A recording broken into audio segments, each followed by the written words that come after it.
Good morning students. अभी हमें टोपी शुक्ला इस कहानी का पेज नंबर 33 देखना है कि जैसे कि हमने पिछले कहानी में देखा पेज नंबर 32 पर किस प्रकार से इफ़न और टोपी का परिचय हमें लेखक ने दिया है और उनकी दोस्ती है। दोस्ती किस प्रकार से, उनका धर्म अलग है, उनका मज़हब अलग है, उनकी जाति अलग है, उनकी भाषा अलग है, उनका रहन सहन परंपरा अलग है, परंतु फिर भी दोनों की दोस्ती इस प्रकार से है कि ऐसा लगता है कि इफ़न की परछाई टोपी है और टोपी की परछाई इफ़न है, यानी दोनों एक ही सिक्के के दो पहलू है। तो आगे देखिए बेटा, मैं हिंदू मुस्लिम भाई भाई की बात नहीं कह रहा हूँ। मैं यह बेवकूफ़ी क्यों करूँ? क्या मैं रोज़ अपने बड़े या छोटे भाई से यह कहता हूँ कि हम दोनों भाई भाई हैं? तो यहाँ पर लेखक ने जो ये कथा दी है, तो इस कथा में ऑब्वियसली उन्होंने डिक्लेयर किया है कि मुझे कोई शौक़ नहीं है कि मैं किसी हिंदू धर्म के बारे में कह रहा हूँ या किसी मुसलमान धर्म के बारे में कह रहा हूँ। ऐसी कोई बात नहीं है। या मैं ऐसा भी नहीं कहना चाहता हूँ कि भाई हम हिंदू मुस्लिम एक ही हिंदुस्तान में रहते हैं इसलिए हम भाई भाई है, क्योंकि हमारा अगर सगा भाई हो या छोटा या बड़ा भाई हो तो हम ऐसा कहते हैं क्या, लोगों को रिलेशन बताते हैं क्या हम सब भाई भाई हैं? नहीं ना। तो मैं आज भी ये बेवकूफ़ी बिल्कुल नहीं करना चाहता हूँ कि मैं कतई ना कहूँगा कि हम दोनों भाई भाई हैं, हिंदू मुसलमान भाई भाई हैं। ऐसा कहने की ज़रूरत नहीं। अगर भाई है तो है, हम ऐसा कहने की क्या ज़रूरत है? अगर ऐसा कहना यानी लोगों को ये उंगली दिखाने जैसा हो जाएगा, यानी किसी के धर्म पर उंगली दिखाने जैसा हो जाएगा। यदि मैं नहीं कहता तो क्या आप कहते हैं?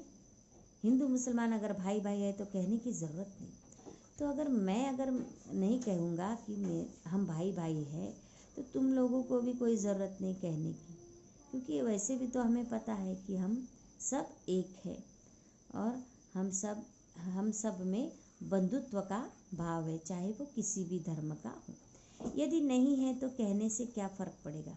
मुझे कोई चुनाव तो लड़ना नहीं। और यह ऑब्वियसली उन्होंने क्लियर किया है, राही मासूम रज़ा ने, कि मुझे कोई यहाँ पर चुनाव जीतना नहीं है कि मैं हिंदू और इस्लाम धर्मीय यानी मुसलमान ऐसा कुछ कहूँगा। मुझे कोई हक नहीं है ऐसा कहने का। मैं तो एक कथाकार हूँ और एक कथा सुना रहा हूँ। मैं टोपी और इफ़न की बात कर रहा हूँ। ये इस कहानी के दो चरित्र हैं। एक का नाम बलभद्र नारायण शुक्ला, यहाँ पर अंडरलाइन कर दीजिए, टोपी का नाम जो है यहाँ पर लेखक ने बताया है, और दूसरे का नाम सैयद जरगाम मुर्तुजा। और यहाँ पर जो इफ़न है, इफ़न का नाम क्या है? सैयद जरगाम मर्तुजा।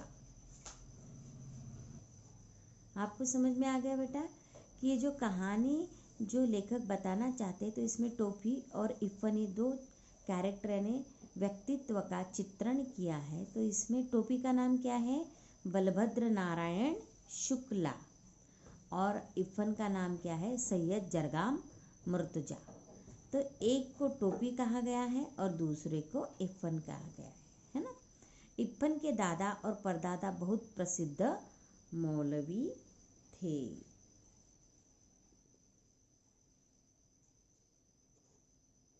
अभी यहाँ पर जिस प्रकार से हिंदू धर्म में पंडित होते हैं, है ना, यानी भगवान की पूजा पाठ करने वाले, प्रार्थना करने वाले, उस प्रकार से इस्लाम धर्म में मौलवी होते हैं। वो भी पूजा पाठ करते हैं और प्रार्थना करते हैं भगवान से। तो ये जो इफ़न के दादा और परदादा क्या थे? मौलवी थे, है ना। काफिरों के देश में पैदा हुए। अभी यहाँ काफिरों, यहाँ पर देखो काफिरों का जो अर्थ है, तो ईश्वर का अस्तित्व न मानने वाला, है ना। काफिर कौन होते हैं? जो नास्तिक, यानी शॉर्टकट में क्या है इसको, ईश्वर का अस्तित्व न मानने वाले अर्थात नास्तिक। हाँ, तो काफिरों के देश में पैदा हुए, काफिरों के देश में मरे। तो इस प्रकार से ये जो इफ़न है, इफ़न के दादा और परदादा बिल्कुल नास्तिक थे, है ना। ऐसा यानी नास्तिकों के नास्तिकों के देश में पैदा हुए और नास्तिकों के देश में ही उनकी मृत्यु हो गई थी। यहाँ ऐसे बताया गया है। परंतु वसीयत करके मरे की लाश करबला ले ली जाए। परंतु उन्होंने उनकी जो वसीयत थी, वसीयत यानी उनकी जो जायदाद थी, उनका जिस पर उनका अधिकार, तो इस प्रकार से यहाँ पर देखो नीचे दिया है, ये नंबर 4 है। वसीयत यानी लंबी यात्रा पर जाने से पूर्व अपनी मृत्यु के बाद अपनी संपत्ति के प्रबंध, उपभोग आदि के विषय में लिखित इच्छा जो दर्ज कर दी गई है ना। यानी ये यहाँ पर कहीं जाने से पहले या मृत्यु के बाद या मृत्यु के पहले अपनी जो जायदाद होती है वो जायदाद वो अपने इच्छा के अनुसार जिन्हें देना होता है उसे देना, उसे कहते हैं वसीयत। उन्होंने करके मरे की लाश करबला ले जाई जाए।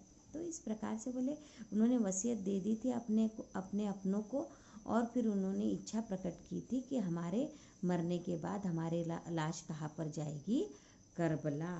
अभी करबला ये उर्दू भाषा है, परंतु इसका जो अर्थ है कि इस्लाम का एक पवित्र स्थान होता है ना। जिस प्रकार से हमारे हिंदुओं का होता है शमशान भूमि, उस प्रकार से यहाँ पर जाने की उनकी इच्छा थी। उनकी आत्मा ने इस देश में एक सांस तक न ली। उस खानदान में जो पहला हिंदुस्तानी बच्चा पैदा हुआ वो बढ़कर इप्पन का बाप हुआ। तो बोले ये सब अपने अपने देश में रहे, इनका हिंदुस्तान से यानी इप्पन के दादा और परदादा का हिंदुस्तान से कोई नाड़ या कोई संबंध नहीं था।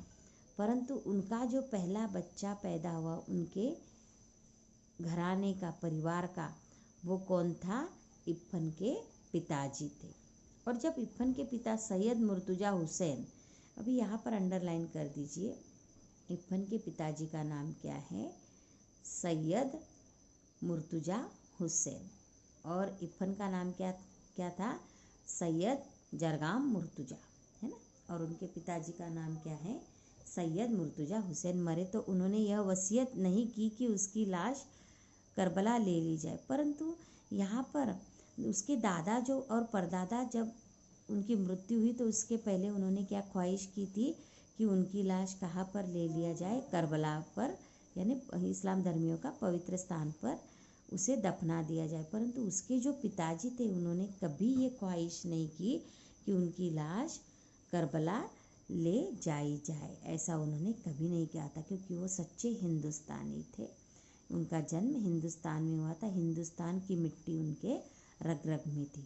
वो एक हिंदुस्तानी कब्रिस्तान में दफन किए गए और इस प्रकार से उन्हें हिंदुस्तान के कब्रिस्तान में ही दफन किया गया। अभी यहाँ पर दफन करना यानी गाड़ना, है ना, अथवा कब्र में गाड़ना, इस प्रकार से हम कह सकते हैं।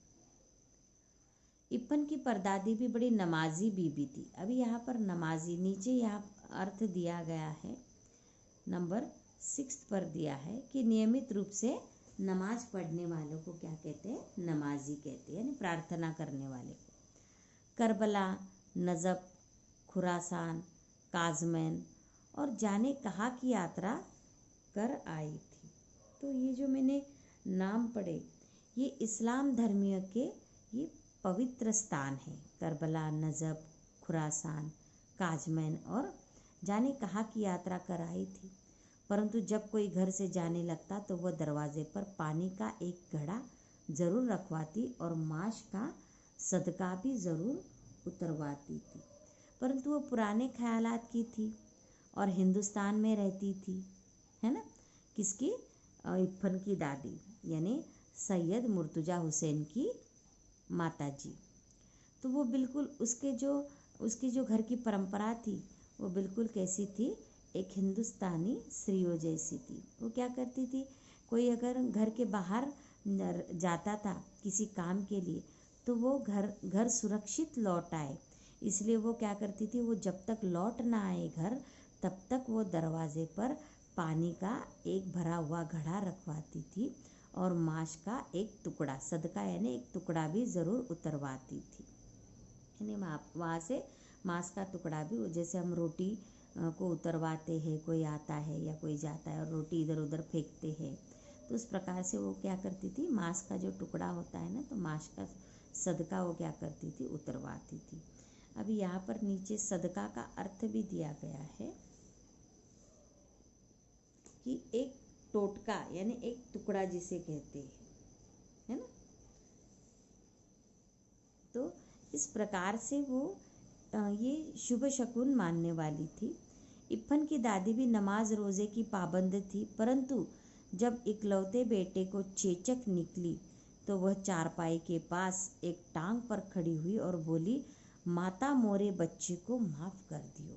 अभी देखो यहाँ पर यानी जिस प्रकार से हम माता को मानते हैं, है ना, माता यानी क्या होता है कि पुराने वक्त, पुराने ज़माने में जब चेचक निकल आता था, जिसे आप चिकन पॉक्स कहते हो, ऐसे बड़े बड़े ये फफूले आते हैं हमारे पूर्ण चेहरे पर और फिर वो बाद में सूखने के बाद ऐसे उसके गड्ढे पड़ जाते हैं चेहरे पर, दाग, तो उसे माता कहते हैं। तो बोले तो इप्फन की जो दादी थी वो नमाज और रोजे की पाबंद थी, परंतु जब उसके इकलौते बेटे को चेचक निकली तो वह चारपाई के पास एक टांग पर खड़ी हुई और माता को प्रार्थना करने लगी कि माता मेरे बच्चे को माफ़ कर दे, यानी कुछ गलती हुई होगी तो उसे माफ़ कर दे और तू जल्दी से उसके शरीर में से निकल कर उसको अच्छा कर दे। पूरब की रहने वाली थी, 9 या 10 बरस की थी जब ब्याह कर लखनऊ आई थी। तो पूरब से आई थी, पूरब से यानी बनारस से आई होगी वो, परंतु जब तक जिंदा रही पूरब ही बोलती रही। और जब वो 10 साल की थी तो 10 साल में ही उसका ब्याह हो चुका था और ब्याह होके वो लखनऊ आई थी। किसके साथ?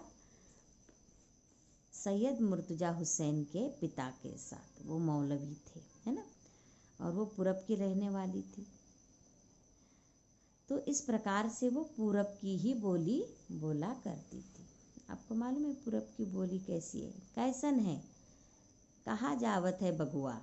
तो इस प्रकार की जो बोली है वो पूरब की बोली है कि लखनऊ की उर्दू ससुराली थी, है ना, परंतु लखनऊ में मात्र कोई पूरब की बोली नहीं बोलते थे, बल्कि कौन सी बोली बोलते थे, प्योर उर्दू भाषा बोली जाती थी, क्योंकि उसके घर में कौन थे, मौलवी का घराना था।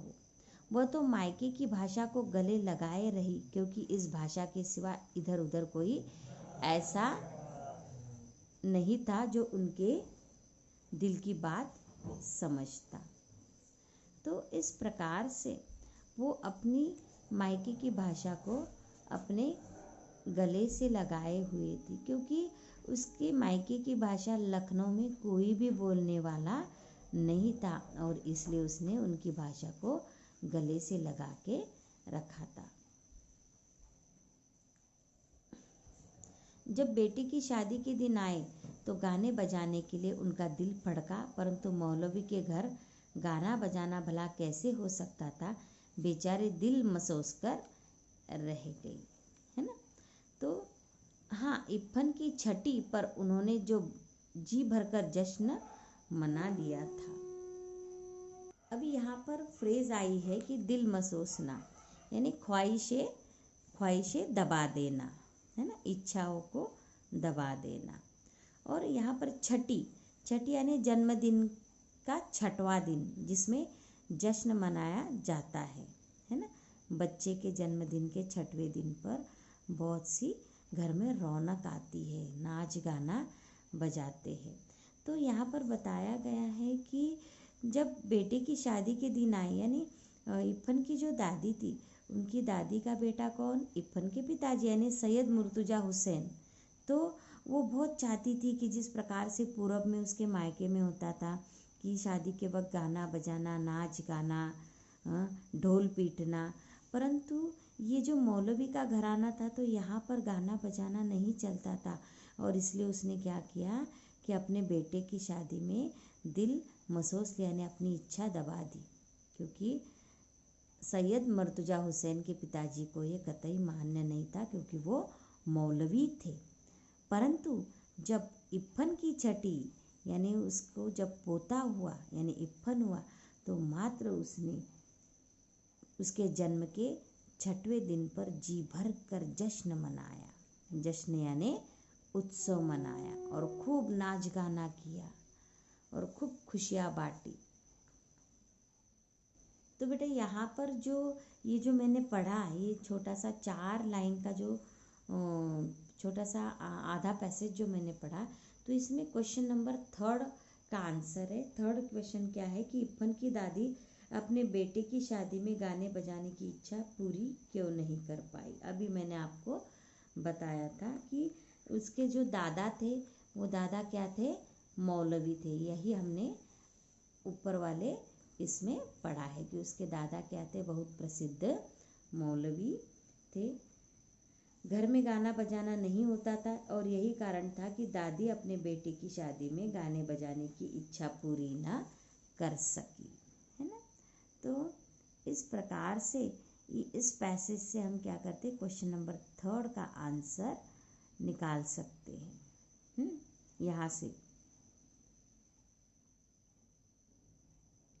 यहाँ से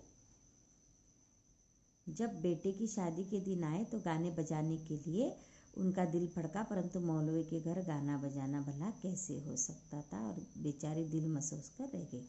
ये किसका आंसर है बेटा, क्वेश्चन नंबर 3 का आंसर है। परंतु उन्होंने यहाँ तक है और आगे, परंतु उन्होंने इप्पन के 6वें दिन बहुत जश्न मनाया। बात यह थी, अभी जश्न क्यों मना सकी वो, क्योंकि देखो क्या बात थी। बात यह थी कि इप्पन अपने दादा के मरने के बाद पैदा हुआ था। यानी उनके जो दादी के, इप्पन के दादी के जो ससुर जी है और उनके जो पति है, तो उनके मरने के बाद इप्पन हुआ और इसीलिए वो अपने 6ठी को अपने मन का जश्न मना सकी। मर्दों और औरतों के इस फर्क को ध्यान में रखना ज़रूरी है, क्योंकि इस बात को ध्यान में रखे बगैर इप्पन की आत्मा का नाक नक्शा समझ में नहीं आ सकता था। नाक नक्शा यानी रूप रंग। और इस प्रकार से उसका ये यानी उसका मानना था कि अगर मैं इस प्रकार से जश्न मनाऊंगी तो क्या होगा कि मेरा जो पोता है, यानी उसका जो पोता है, तो उसके पोते का जो नाक नक्शा है, उसका जो सौंदर्य है, वो सौंदर्य नहीं खिल सकता। तो ये जो 33 पेज नंबर का हमने यहाँ तक पढ़ा। अभी आगे जो है, आगे की वीडियो क्लिप में हम पेज नंबर 34 पढ़ेंगे।